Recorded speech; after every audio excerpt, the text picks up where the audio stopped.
Olá, alunos, tudo bem com vocês? Espero que sim e que continue assim.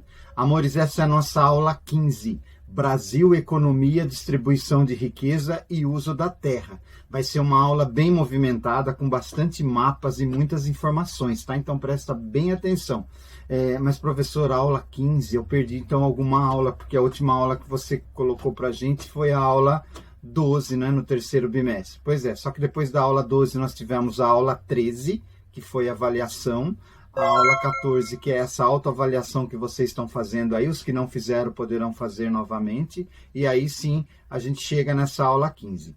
Amores, a autoavaliação ela vai ser postada novamente, tá? Então, se alguém não preencheu a autoavaliação naquele período que eu coloquei lá no Google Classroom, eu irei repostar novamente. Assim que eu colocar essa aula, eu vou postar também a autoavaliação para quem perdeu. Combinado? Então, vamos às informações da nossa aula e depois a gente retorna para cá, porque hoje tem bastante coisa para se falar também, tá?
Amores, depois das informações aí da aula de hoje, tá? Eu coloquei logo na sequência, como eu já ando fazendo nas últimas aulas, né? Eu coloquei nas últimas aulas do terceiro bimestre, os tópicos que nós vimos na aula passada. É mais para a gente manter um raciocínio e lembrar mais ou menos o que a gente fez na aula anterior, para ninguém ficar perdido aí, principalmente quem não teve oportunidade de assistir a aula anterior. Então, sempre vem com esse tópico.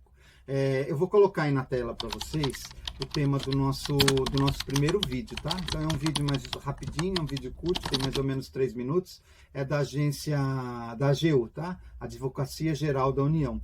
É um órgão que cuida e fiscaliza sobre o nosso dinheiro, como ele é gasto em todos os órgãos públicos, seja desde do governo municipal, estadual até o federal. Tá? Eu, você, todos nós pagamos impostos. E tudo que é gasto em benefícios para a gente ou não é feito através do que a gente recolhe. Então, todos os impostos que nós recolhemos, esse dinheiro é arrecadado e os nossos governantes estipulam o que eles vão fazer de melhorias para a gente. Tá? Então, é importante que a lei de acesso ela dá total transparência e você, qualquer cidadão, tem direito às informações do que está sendo gasto, tá? É garantido pela Constituição Federal essas informações. Qualquer cidadão pode saber como está sendo gasto esse dinheiro, tá bom? Vamos assistir esse vídeo aí, depois a gente retorna aqui.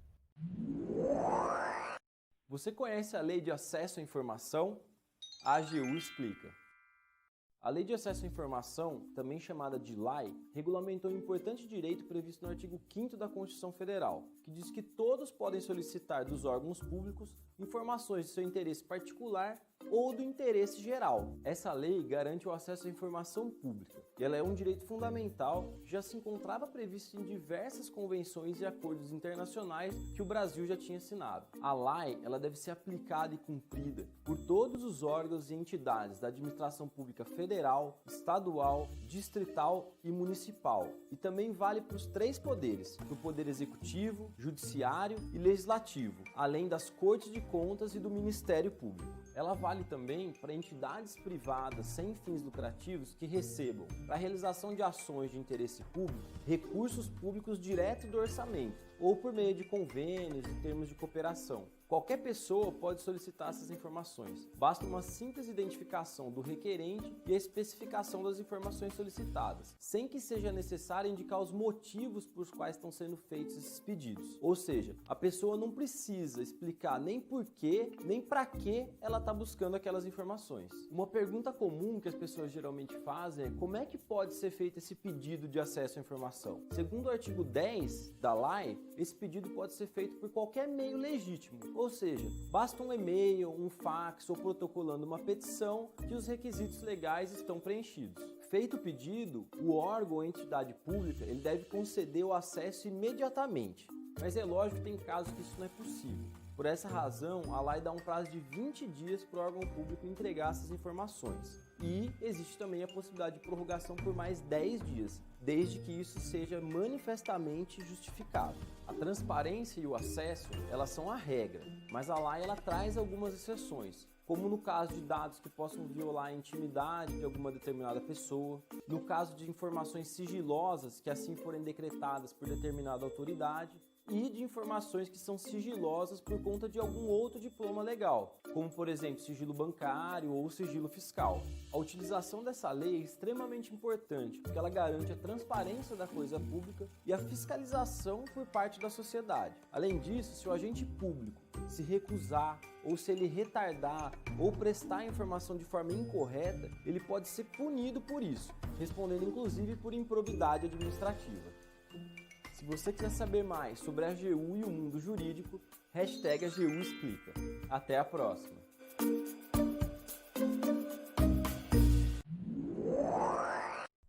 Vocês viram aí que não é assim, não vai gastando do jeito que você quer, tá? Todos esses gastos eles são fiscalizados pela Advocacia Geral da União, tá? Então o governo ele tem esse órgão isento para fazer todinha essa fiscalização. Não é assim, não, eu gasto do jeito que eu quero e se for descoberto algum erro nas contas públicas, é aberto um inquérito para saber o que houve, tá? Então não é tão simples assim, e nós todos temos essa informação.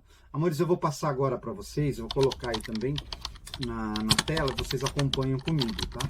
O nosso primeiro chat. Esse primeiro chat é um chat de sondagem, tá?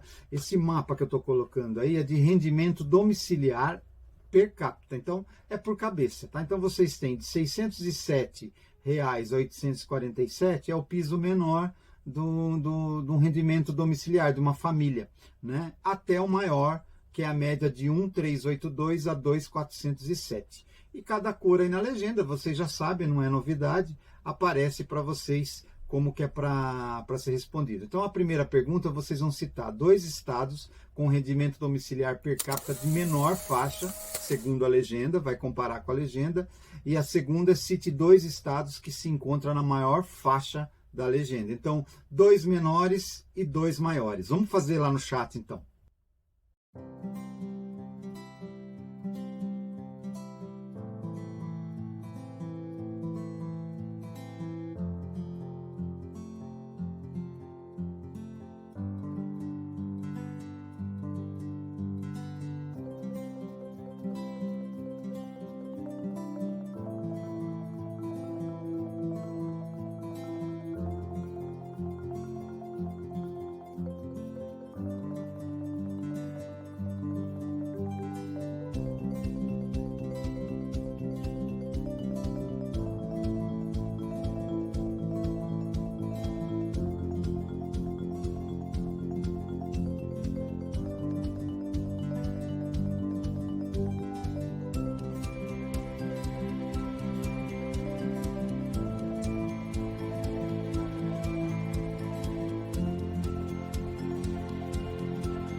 tranquilo aí, né, no chat. Eu coloquei as resoluções para vocês das duas questões, aí para vocês acompanharem, né? Nessa resolução eu coloquei todos, né?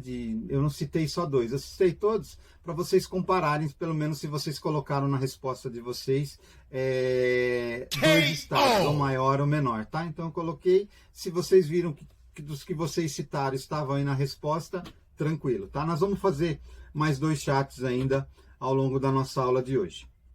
Vou começar a falar com vocês agora um pouquinho e a gente vai usar bastante mapas e tabelas aí. A primeira tabela, amores, como eu tinha falado agora das informações, o IBGE é um órgão que presta essas informações, é feito pesquisas e eles têm essa intenção de colocar todo tipo de informação justamente para os próprios órgãos públicos poderem traçar um paralelo para trabalho. Então você tem aí o PIB, né, essa parte mais azulzinha aqui, deixa eu levantar meu computador para enxergar, o PIB per capita e o consumo das famílias é o verde. Olha que interessante, no ano de 2013, a gente teve um PIB relativamente bom, né? Tivemos um PIB per capita por pessoa também razoável. E o que aconteceu? O consumo das famílias também melhorou. Agora, em 2016, nós tivemos um PIB muito baixo. A gente teve uma inflação muito alta em relação aos últimos anos. Então, tanto o PIB e o PIB per capita baixaram demais. E, consequentemente, o que acontece? O consumo familiar ele diminui. Tá? Tivemos uma leve acréscimo agora em 2018, né? Olha aí, 1,1, 0,3 e aumentou um pouquinho o consumo das famílias, tá? Provavelmente agora em 2019 ou 2020, com a pandemia, nós vamos ter uma queda bem acentuada, é esperado, infelizmente, tá? O rendimento médio real de trabalho das pessoas ocupadas, aquelas que estão trabalhando mesmo, né? Por sexo, cor e raça. A gente fala muito que está melhorando muito a questão do preconceito, mas a gente vê que na arrecadação a média do brasileiro ainda é baixa, tá? Em real, a média do salário é 2.163. Fala, professor, mas eu não ganho tudo isso. Minha família às vezes não é. Mas é uma média, então, quando é uma média 2.000 e pouco, não é uma média muito boa. Então significa que tem muita gente que ganha menos que um salário mínimo. Olha a questão do sexo também que aparece aí, olha. Homens e mulheres, ainda há diferença. Com toda essa igualdade, esses direitos, ainda as mulheres ainda ganham menos. Se você for pela cor, né, pela cor ou pela categoria de cor e raça aí, vocês vão ver que é muito grande, ela é quase a metade, né? A população branca ainda ganha muito mais que a população preta ou parda, tá? Esses são dados do IBGE, dados de 2018, não são tão antigos assim. Tá? Vamos ver uma outra parte, aí, uma outra tabela, que é o rendimento médio real das pessoas ocupadas por raça e cor. Aí, quando a gente divide isso, a situação fica pior ainda, a gente vai começar a ver aí, olha. Tá? Então, olha, nesse primeiro, ó, sem instrução, aquela pessoa analfabeta ou ensino fundamental incompleto, não terminou nem o fundamental, nem até o 9º ano. Aí você tem um certo equilíbrio ainda, embora a maior parte ainda da população branca, você tem um equilíbrio. Quando você chega no ensino superior, né, então aí mostrando primeiro a primeira parte aí, agora quando você chega no ensino superior, a coisa aumenta demais, tá? Então você tem 32,8 horas que a população branca garante esse trabalho deles e 22,7, tá? No ensino superior completo. Então significa o quê? Nós temos muita gente da cor negra, né, da cor preta ou parda, ainda sendo descriminalizado. Muitos deles nem vão conseguir chegar a fazer uma faculdade. Então a gente fala muito em igualdade no país, a gente sabe que esses números ainda são muito preocupantes também. Vamos a uma outra tabela, que aí é por estado. A gente vai ver como tem uma diferença grande aí, rendimento médio do trabalho principal das pessoas de 14 anos ou mais, pessoas que já estão trabalhando. A gente tem São Paulo, onde a gente mora, né, que tem uma média boa, uma média de 2.500 a quase 3.000. Brasília tem uma média alta. Brasília tem uma média alta porque o custo de vida é alto, os salários, boa parte são funcionários públicos, né? E o salário é um pouco mais alto, né? Fora da média do país. Então a gente tem o Distrito Federal com um rendimento muito maior. Embora também o custo de vida lá, amores, é muito alto também. É astronômica. Se ganha muito, mas também gasta muito. A média do Brasil está um pouco mais de R$2.000, né? E aí a gente tem os estados que chegam, muitos não chegam nem a um salário mínimo, tá? E aí você pode acrescentar Maranhão, Piauí, Ceará, Bahia, Paraíba, Alagoas, Pernambuco, até próximo do Pará. Então, boa parte desses estados, eu falei países, mas pode corrigir, desses estados ainda tem um rendimento muito baixo, né? A Bolsa Família ela tá presente muito nos estados do Nordeste, porque a questão de remuneração, de falta de emprego é gritante lá. Origem dos rendimentos em domicílios familiares. Esse é muito interessante, amores. Olha, você tem o pessoal que arrecada seu dinheiro, que consegue pagar suas contas na família pelo seu trabalho registrado. Aí você tem aqueles casos de aposentados já na família. E outras fontes, são geralmente aqueles bicos que você faz de uma outra forma que não entra nessa faixa oficial. Tá? Então, se nós percebemos, aquelas famílias que têm mais de 3 salários mínimos, olha, que depende tem um bom emprego, tá? E tem um pessoal que tem um bom salário na aposentadoria, precisa complementar a arrecadação muito pouco. Agora, olha aqueles que ganham até meio salário mínimo. Vocês viram que diferença? As pessoas não conseguem se manter com o salário, precisa fazer bicos, precisam fazer outras atividades para se manter. Então é importante. Depois, se vocês puderem, eu sei que passou um pouquinho rápido, volta nessa tela.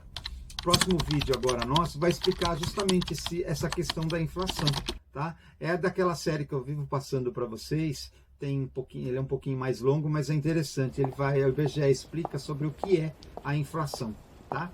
Vamos assistir esse vídeo aí, que vai ficar bem mais fácil de entender essa questão do custo, essa questão da inflação, como onera demais o salário de grande parte, né? Os ganhos de grande parte da população brasileira aí.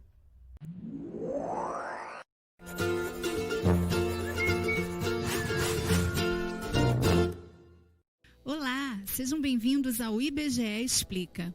Hoje saberemos o que são os índices INPC e IPCA calculados pelo IBGE. A sigla INPC corresponde a Índice Nacional de Preços ao Consumidor e a sigla IPCA a Índice Nacional de Preços ao Consumidor Amplo. E para que servem esses índices? O propósito dos dois índices é o mesmo: medir a variação de preços de uma cesta de produtos e serviços consumida pela população.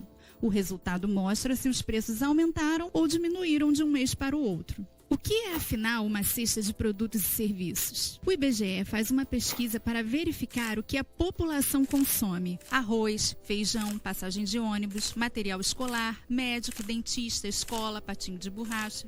E, ao mesmo tempo, o IBGE investiga quanto do rendimento familiar é gasto em cada produto. Essa pesquisa chama-se Pesquisa de Orçamentos Familiares, a POF, que tem um vídeo próprio em nosso canal. Não deixe de conferir, hein? A cesta, portanto, pode não ser aquela que você costuma consumir. Logo, a sua variação de preços pode ser maior ou menor do que a medida pelos índices. Mas, na prática, qual é mesmo a diferença entre IPCA e INPC? A diferença entre os índices está no uso do termo amplo. É que o IPCA engloba uma parcela maior da população do que o INPC. O IPCA aponta mensalmente a variação do custo de vida médio de famílias com renda mensal entre 1 e 40 salários mínimos. Já o INPC verifica a variação nas famílias com rendimento familiar médio entre 1 e 5 salários mínimos. São grupos mais sensíveis às variações de preço, pois tendem a gastar todo o seu rendimento em itens básicos como alimentação, medicamentos, transporte, etc. Por que se fala tanto em IPCA? O governo federal usa o IPCA como índice oficial de inflação do Brasil. Portanto, ele serve de referência para a meta de inflação e para as alterações nas taxas de juros. E como ele é calculado? Bem, o IBGE faz um levantamento mensal em 13 áreas urbanas do país, de uma média de aproximadamente 430 mil preços em 30 mil locais. Todos esses preços são comparados com os preços do mês anterior, resultando em um único valor que reflete a variação geral de preços ao consumidor. Que tal um exemplo? Vamos supor que você goste muito de chocolate. Goste tanto que gaste todo o seu salário nisso. No mês passado, você pagava R$ 3,00 na barra. Hoje, a mesma barra custa R$ 6. Você esbraveja e diz que a inflação está absurda. Sua preciosa barra de chocolate duplicou de preço. No entanto, ao ligar a TV e assistir ao telejornal, o âncora diz que o IPCA entre o mês anterior e este é de 0,10%. Você logo pensa que esse cara tá de brincadeira. Sua barra de chocolate dobrou de preço. Ela compõe toda a sua cesta. Portanto, seu índice pessoal de preços é de 100%.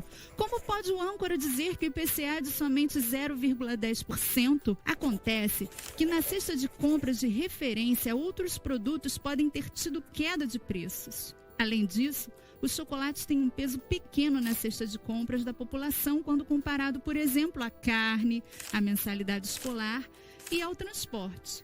Esses itens, sim, têm um impacto grande no índice. Um exemplo mais real seria uma família que não consome carne vermelha e não tem filhos em idade escolar. Nessa família, com certeza, há um índice de preços diferente do oficial. Quer saber o que tudo isso tem a ver com seu bolso, né? Sendo o IPCA o índice oficial da inflação, podemos dizer que se a variação do seu salário de um ano para o outro é menor do que o IPCA, você perde poder de compra, pois os preços sobem mais do que o seu poder aquisitivo. Se a inflação e o seu salário têm a mesma variação, seu poder de compra se mantém. Agora, se você recebe aquela promoção no trabalho e o aumento do seu salário fica muito acima do IPCA, parabéns! Seu poder de compra aumentou.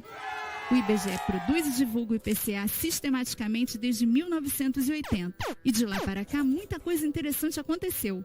Por exemplo, no período de 1980 a 1994, anos de implantação do Plano Real, o índice acumulado foi de 13 trilhões, 342 bilhões, 346 milhões, 717.671,70%. Isso significa que se você fosse comprar uma coxinha por um dinheiro em 1980, em 1994 você pagaria por ela esse valor gigante aí, em dinheiros. No mês de março de 1990 foi registrada a maior variação mensal, 82,39%. Já o menor índice foi em agosto de 1998, menos 0,51%. Gostou do vídeo? Então curta e compartilhe. Não deixe também de assinar nosso canal e nos ajudar a disseminar informação pelo país. Até a próxima! Amores, agora a gente vai para o nosso segundo chat, tá bom? Esse vídeo sobre a inflação, eu sei que o IBGE explica, mas fala muito rápido também, né? As informações vêm de uma hora para outra, fica difícil de entender. Vocês podem rever depois a aula, tá? Se quiser assistir novamente, ou então é só procurar no YouTube, tá? IBGE explica. Lá tem vários vídeos, tem vídeos menores, que ajudam muito vocês também em outras atividades que vocês queiram fazer aí também, beleza? Vamos então para a tela agora do chat, né? Nós vamos ver agora o segundo chat, também é mais um mapa, né? É um mapa que fala sobre a taxa de desocupação, são os desempregados, né? Segundo por unidades da federação. Até 6%, mais de 14%. E a pergunta é bem simples, essa vocês vão colocar em forma de alternativa. Quais são as duas regiões brasileiras com menor número de desocupados, de desempregados? Qual a região que tem menos desempregados, tá? Então, até 6% no caso, né? Fica fácil de achar aí. Então é só vocês comparar no mapa e vocês vão colocar no chat lá só a letra, tá? Vocês acham que é A, que é a B, a C ou a D ou a E, aí é só postar lá, combinado então?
Feito lá, né, amores? Tranquilo, então.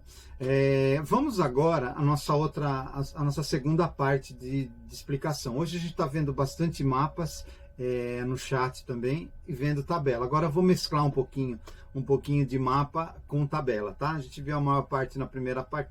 A maior parte na primeira parte é ótimo, né? A gente viu a maior parte da nossa primeira explicação foi com tabelas, né? E comparativos. Agora a gente vai olhar alguns mapas também, além das tabelas. Esse primeiro mapa que eu vou colocar, ele vai falar para vocês da ocupação de municípios por atividades agropecuárias. Vamos um pouquinho agora para outro setor, né? Ocupação da terra por agropecuária. Então vocês têm aí até 20% dessas terras, de 20 a 40, assim vai indo até acima de 80. A região do Amazonas, a ocupação para agropecuária é até 20%, até porque por causa da região de floresta, tem outros tipos de ocupações, principalmente extrativista, de pesca, né, que a própria vegetação lá ela favorece a outros tipos de ocupação agropecuária. Você tem o Nordeste são números de áreas menores, né, essa é muita mão de obra familiar lá. Você tem a região Sudeste, que é praticamente toda ela mesclada, você tem um pouco de cada aí, pode reparar que São Paulo tem todas as cores aí, de atividades em porcentagem. Você tem a região Centro-Oeste, que é uma região acima de 80, porque se encontra muitas plantações de soja e pastagem também, né? Principalmente Mato Grosso do Sul, Goiás, e você tem um lado da região Sul assim. Agora a gente tem os tamanhos de estabelecimentos agropecuários, dados de 2017, não é tão antigo assim, né? Então você tem, primeiramente, menos de 2 hectares, tá? São áreas mais modestas em relação a outros estados do Brasil. É o Nordeste. O Nordeste lidera, né? Eu acabei de falar agora, boa parte da mão de obra lá é familiar, né? O cultivo ainda é familiar, não tem tem áreas grandes, mas não tem esse domínio em cima do que tem em outras regiões. E aí, de 2 a 10 hectares, aí já é um certo equilíbrio entre Nordeste, Sudeste e Sul, e também com a média do Brasil. Depois você tem a região Sul, boa parte é de 10 a 50 hectares já predomina no Sul, principalmente por causa do gado, né, da região do Pampa, isso acaba dominando lá, principalmente no estado do Rio Grande do Sul. E aí o Centro-Oeste com mais de 100 hectares. Acabei de falar agora, o que isso significa? Boa parte das terras daqueles estados lá, o predomínio ainda é para pastagem e também para o cultivo da soja, que está avançando muito, principalmente com o desmatamento. E a distribuição da soja em diferentes biomas. Aí, amores, ela é uma divisão por bioma, tá vendo? Então você tem o amazônico, que tem pouquíssimos, né, quase nada, né, nesse domínio. O domínio do cerrado predomina bastante, tá? A soja, então você vê que ela está ampliando muito, inclusive chegando na região do Maranhão, parte do oeste da Bahia, tá? No Centro-Oeste nem se fala, né? E a soja ela se adapta a qualquer tipo de clima, né? Você consegue cultivar ela em vários tipos de terra. Por isso esse avanço muito grande, e é um produto de exportação, muitos países necessitam, então o Brasil se produz muito, principalmente para exportação. Quantidade de soja no Brasil, vocês viram que o gráfico só aumenta a produção, então ano a ano ela vem aumentando, principalmente para o mercado externo. Rebanho bovino, tá, de 2016, vocês vão ver que o rebanho ele começa a aumentar as cabeças, a quantidade mais para a região central, porque necessita de grandes espaços de terra, né? O Centro-Oeste é disparado também com o maior número de rebanhos, dá para perceber aí pelo total de cabeças, né? O Sul era até uns anos atrás e foi superado. Evolução do rebanho também. Houve uma estabilidade de 2005 e 2016, mas ele não deixou de crescer. Se vocês repararem no gráfico, vocês vão ver que ele continua evoluindo. Diminuiu essa evolução de milhões de cabeças aí, mas ela não para de crescer. 2016 ainda foi superior aos demais anos que apresenta aí na tabela. Essa já é a evolução da produção do café. Nós tivemos uma medição de 90 para cá, né, até 2016. Vocês viram que ele teve um pico entre 98 e 2000. Aí teve uma queda grande até chegar em 2004, que foi o pior índice, e voltou e está oscilando. Aumenta, diminui e vai subindo. E agora o nosso último chat, né? Nós vamos fazer o nosso último chat, que é justamente que fala sobre o café, tá? Dados de 2016, vocês estão vendo aí todos os estados brasileiros e a produção em 1.000 toneladas, tá? Então vocês têm de 1 a 5 até chegar em 91,7. As perguntas são simples. Segundo o mapa, identifique no chat quais são os 2 estados brasileiros com maior produção de café. E qual é o estado da região norte e da região nordeste, aí vocês vão ter que lembrar qual é a região que se destaca pela produção do café no Brasil, tá? Vocês vão responder lá no chat. Combinado? Então, vamos para lá.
Beleza, amores. Então aí a gente terminou o nosso último chat, a última atividade, né? E o que eu vou falar para vocês agora? Registre o nome e turma aí no chat, nesse momento. Eu conversei com vários alunos, aqueles que estão trabalhando, tá? Então, quando vocês estiverem assistindo essa aula, principalmente quem chega à noite em casa e não consegue assistir a aula na estreia, assistam a aula e coloque seu nome e turma abaixo do vídeo, nos comentários, tá? Eu preciso saber quem está assistindo para a gente depois colocar a nota de participação. Você que assistiu agora, sempre coloque seu nome e turma no início do chat e no final também, e participe das atividades também.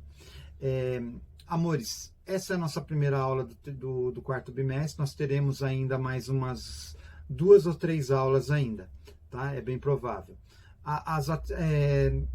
Esse vídeo vocês podem assistir novamente, como eu tinha falado, né, para fazer as atividades, mas eu vou deixar também um slide, né, que é aquele famoso texto complementar de todos esses slides que vocês acompanharam comigo. Professor, teve alguns que eu não consegui entender direito, porque passou muito rápido. Não tem problema, eu vou deixar em forma de slide, tá? E vocês podem acompanhar ou baixar no computador de vocês, no celular, para vocês verem com mais calma e para fazer as atividades também no Google Formulário. Isso é importante, tá ok? Em breve a atividade dessa aula vai estar lá, tá? Então fiquem tranquilos, vocês vão estar fazendo lá. E a gente tem algumas outras novidades para falar com vocês, mas eu vou estar falando com vocês ao longo das próximas aulas. Combinado, então? E a gente fica por aqui. Um beijo no coração de vocês e até a próxima aula. Tchau, tchau.